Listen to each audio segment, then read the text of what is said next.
Michael Corleone. Everybody knows he's a Godfather. He's the head of the mob family.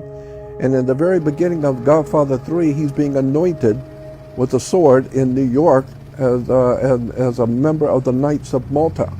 Yeah, it's in the movie. He's he's right in the church, and the cardinal is anointing Michael Corleone into something called the Knights of Malta. The Knights of Malta are a very powerful secret society operating behind and for the Catholic Church. They're connected to something called Opus Dei, the work of God, Opus Dei, and Opus Dei, CIA, NSA, all of these alphabet agencies are connected to the Knights of Malta, which is a Catholic institution. And it makes sense because Rome, America, is the new Holy Roman Empire. I mean, Caesar, where did Caesar rule the empire from in Rome? He ruled from a place in Rome called Capitoline Hill. Capitol Hill. And in the reference books, you can read in the history books where Caesar in the morning would go up on the hill. Well, we still say that. You know, the president's up on the hill. What was he up on the hill for in Rome? Well, he was going to officiate over the Senate. That's what we got. We got a Senate up on the hill. It's all Catholic. It's all Jesuit. It got nothing to do with Jews. We're talking Vatican, the Holy Father. This is why all over the world, all the politicians go and kiss the ring of the Holy Father and bow down and kiss the ring. Why? Because he's the Holy Father. He represents God. He is the Godfather. We're talking Rome. We're talking powerful occult orders of secret societies, Opus Dei. They're the people who Rome gave birth to something called P2, Propaganda Due.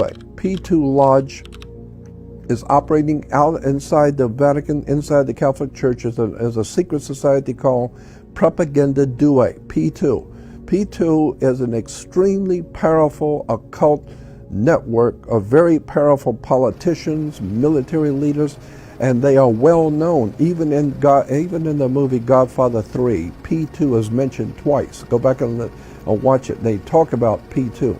And there's a time when the young man who's taking over the Godfather position is meeting the Grand Master of P2, Propaganda Due. It's in the movie.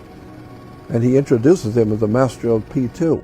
It's a trick. The whole entire world is a business. And the more I learn about this, the more you see how this stuff really works. It's extraordinarily scary stuff. So it's very difficult to get out of the system, and I'm not sure you want to. There is a way to get out. There's actually a fairly easy way to get out from the system. But here's the problem. When you opt out of the federal system, you don't want to be a federal employee anymore. You can become a state citizen. This is what was going on before and during the Civil War. Before the Civil War and during the Civil War, people in America were called state citizens. And the way the country was set up back in 1776, every man, woman, and child in this country was considered a sovereign, meaning you had the same power in you, as an American, you had the same power of a king of England. You were a sovereign. That's why in the cowboy movies, you've seen how many movies, the John Wayne cowboy movies, well, the cowboys are riding into town with guns. They didn't have to have a permit. Ask those guys coming in off the prairie with their guns, do you have a permit? Why? Because cowboys could wear guns. Why? Because you're a sovereign. Under maritime admiralty law, the way the country was founded, you're a sovereign. Sovereign means you're a king. And a king has a right to arm himself. The King of England has a right to have an army. What are you going to do about it? And so one day, if the King of Spain wakes up and decides he doesn't like the King of France, and he's going to declare war on the King of France, well, that's the same thing in a bar and a cowboy. One king, he's a sovereign. He's got guns. He's got his own guns, and he's legal. He's lawful. And he's decided he doesn't like you. And you're another king. So now you got two kings, and they've got and now they've got a bad situation here. Well, go out in the street and solve it. Why? Because that's like the movie High Noon. Cowboys could go out in the street in America in front of the sheriff and draw on each other. Why? Because the law says that you were a sovereign. And as a sovereign means you're a king. You can do whatever you want, but you're going to pay for it. Because if you're carrying a gun, well, so is he. And so if you're going to go out in the street with a gun, just know this is serious. One of you is not going home tonight, right? And so that was the way America was founded. To go back to the idea that there was a time when you could become a state citizen. And if you're a state citizen, that means you're not in the federal system, because the federal was referred to as a U.S. citizen. But no, if you were born in Colorado, you could say, I'm a Colorado citizen, not a U.S. citizen.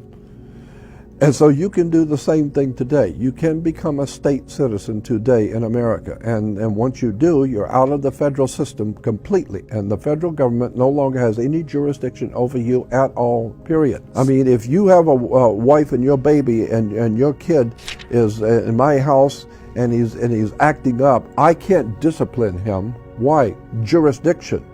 He's not mine, he's yours. If anybody's going to do anything, you, not me, because I don't have jurisdiction. Well, that's the way the government works. If you're a state citizen, the federal government does not have jurisdiction, and they know it. So they just leave you alone.